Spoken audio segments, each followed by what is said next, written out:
repeat this play every single year, and yet it seems to never get old. It seems to always be fresh and exciting and poignant. Why do we tell this play, why do we tell the story year after year? Not just us here on the stage, but rather just in our lives. You know, why is A Christmas Carol something that's important to come back and revisit? I think this is one of the greatest stories ever written because it has one of the greatest curmudgeons in the world becoming one of the nicest men in the world.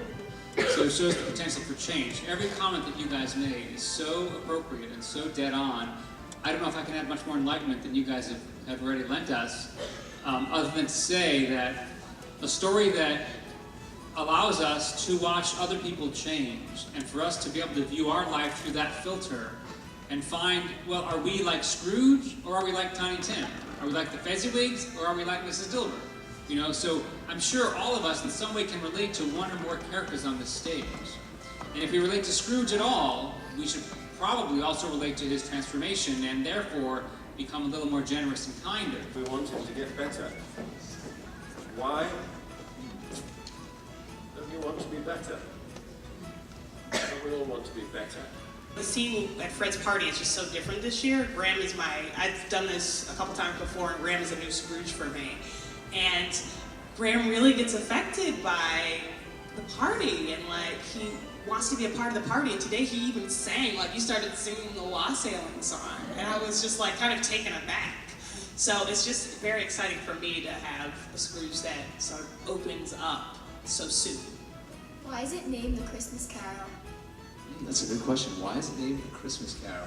I don't know if I can answer that because in my research, you stumped the panel. In my research, I tried to investigate why Dickens wrote this in the first place. He didn't write it as a Christmas story. He wrote it in response to child labor abuses that were happening in England at the time. So kids your age and younger were working 60 hours a week, 10, 12, 13 hours a day, not sleeping, not being fed very well, in very hazardous conditions in the textile industry, in the coal mining industry, in the tin mining industry. But what is A Christmas Carol?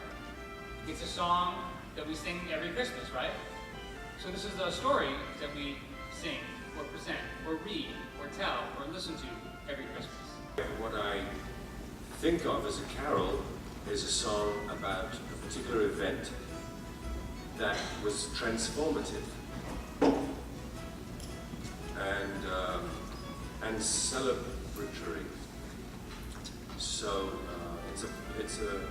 they're usually songs about love and hope and cheer and faith, and I guess that's some of what Scrooge is going through. Do any actors here just want to talk about their own sort of process and what they do to get to a deep emotional state? Acting is so mysterious.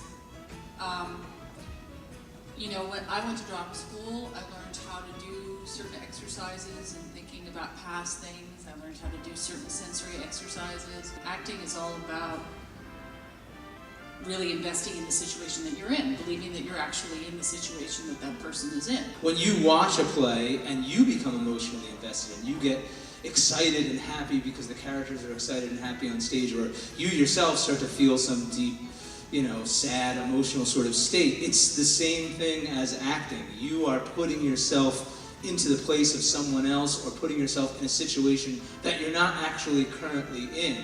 And so being able to feel that, that's sort of what it feels like as an actor when you get somewhere. That's what it feels like.